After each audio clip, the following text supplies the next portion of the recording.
Hey, what's up everybody? This is your host Raja Banks from New York Station live streams. Now, my trading journey goes back to April 2016. My first account was at IC Markets. We've moved on to Dominion Markets now. My first account was a $200 account in April. And I mean, hey, as we all know, when you start your first account, you know, in trading, you can make a lot of money. You can do this, you can do that. It was a $200 account. Needless to say, I blew it, right? Then I started back up again, took a course, started with around $700. You know, back then we were trading a very simplistic approach, right? Our approach was simple: only trade the 4-hour candles. Now, before we did that, read on babypips.com and all those websites, right? And the simplistic thing was to buy support and sell resistance. That's it, right? So back then when we first started, this was our approach, our raw approach towards trading. So here's what would happen. We would look at the 4-hour candles, because obviously when you're looking at the high time frame, like the 4-hour candle, you know, 1-hour candle, we know that if the 4-hour zones are there, and when the 4-hour candles go to those zones, let's say to a resistance, there's a very high probability there's going to be some sort of a rejection, price will retrace, and so on and so forth, right? So that was the idea. So we're, okay, what time do the 4-hour candles start? 4-hour candles start at, let's say if we're talking about Asian session, let's say when the market starts, it's at 5 p.m. Eastern.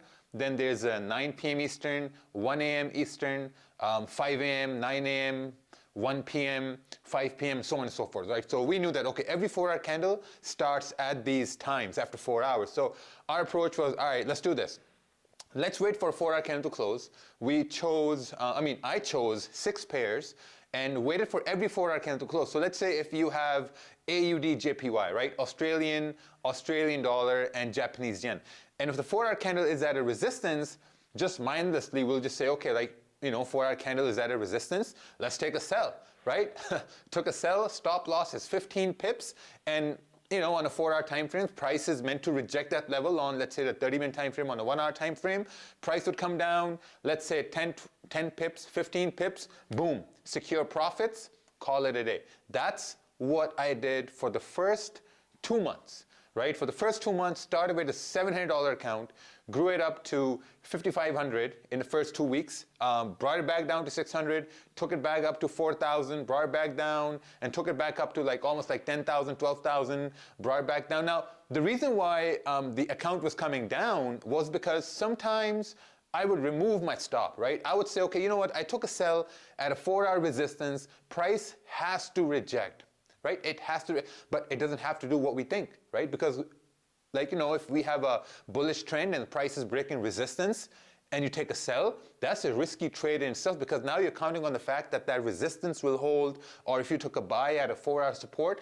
you're counting on the fact that the support is going to hold and price is going to reject. But sometimes there's so much volume, there's so much trending momentum in that direction that prices continues going negative. And when price goes negative, you're like, man, I'm just going to remove my stop. So when you remove your stop loss, then you're going an infinite drawdown, right? So that's what happened.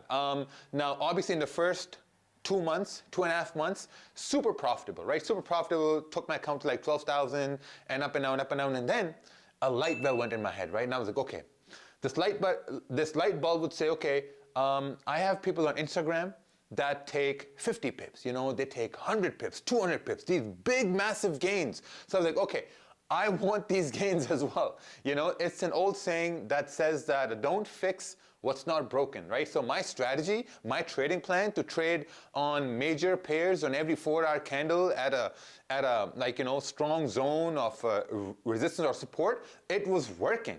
But then I was like, no, I need more. I need more pips. And that's what I did. I started learning about, you know, Fibonacci's and trend lines and harmonic patterns, Bollinger Bands, EMAs, and I took all this information and I put it in the charts. What happened when I put it in the charts? Fucking, you know, disaster. You know, because my strategy was simple. Now I implemented a lot. I implemented like a full-on mixture of 4 or 5 different strategies in my charts, and things started to fall apart. They started to fall apart. I would take trades on the 4-hour time frame, and I would start managing the trade on the daily or the weekly if it went against me. That's what happens to most of you guys, right? That when you take a trade, it goes in drawdown, you're like, oh shit, this was a scalp trade. And if this was a scalp trade, it's going in drawdown, let me take a look at the high time frame. And when you take a look at the high time frame is still in your favor, and you're like, okay, this was a scalp trade, now it's a swing trade.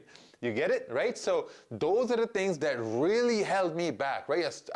I started to lose and lose and lose, and I think the first year I lost almost like $77,000, almost all of my profits. By the end of that year, it was up to like 100,000. I withdrew all my funds and went somewhere else and this and that, but it was just disaster, right? So when those things happen, because you need to understand, when you're going through a consistent losing streak, when I was going through that losing streak, it's a devastating feeling, right? Devastating feeling. You're losing every day. Your morale is down. Your ego's down. You can't tell nobody because no one's going to listen to you. No one's going to actually understand what it means to lose money in the markets, right? Better off that you've lost so much, you don't have the balls to tell somebody, hey man, I lost this much in a matter of, let's say, days, weeks, or months, because it's embarrassing. And now, what happened at that point, right? When you're going through a losing streak, when I went through that streak, here's what I did. This is exactly what I did. I looked at all my past wins, right? What's the word? Anyway, I operated on my, I started investigating my wins, for the lack of a better term. I started investigating my wins and started to see why I had these wins, right? What did I do right? Was I securing positions on time? Was my stop loss in place? Was my analysis correct, right? What was going on? Was I trading the pairs that are supposed to be traded in that specific time in this volume? What did I do differently? And I started to understand that, okay, all of my winning trades were taken in high volume times. You know, you have Asian Open, you have London Open, New York Open, high volume times. And when you go into after London close, volume dies down, right? You go after Asian Open, let's say 2-3 hours after Asian Open, volume starts to die down.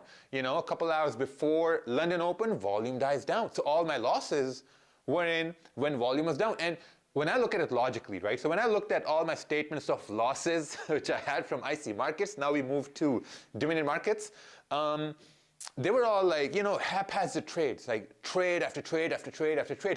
So when I was winning, my daily trades were like 3-4 trades, daily trades, 3-4 trades. But when I was losing, my trades were like, 10 trades a day, 15 trades a day. I was using Fibonacci's on the 5-minute time frame. I was using EMAs on the 5-minute time frame, 10-minute time frame, Bollinger Bands on all smaller time frames. It just made no sense. Made no sense at all. So I had to turn things around, because I've lost so much that I said to myself, okay, you know what, Raja Banks, the train of losses has already left the building. You're way far ahead to quit now. And that's what happened. At the end of the day, I was like, you know what, logically, over trading is not working, over risking is not working. What I got to do is focus on 1 or 2 trades.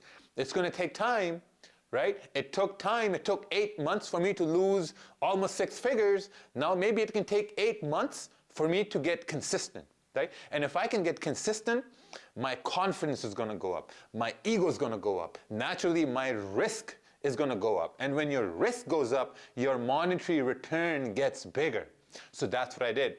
I started focusing on 1 or 2 trades a day, 1 or 2 pairs, and things turn around automatically because you start to understand why pairs are moving. You start to understand, why certain things are happening at certain times, what news means for certain pairs, and so on and so forth.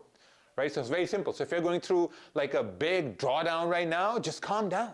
Calm down, man, and take a step back. Take a step back and start rationalizing things. Because a lot of us, we get involved in our drawdown so much we can't think clearly.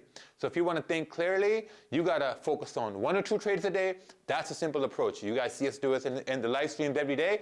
Hope this helps. Take this information in the next week, and inshallah, you're going to have an amazing week, better than the last weeks you've had. Take care.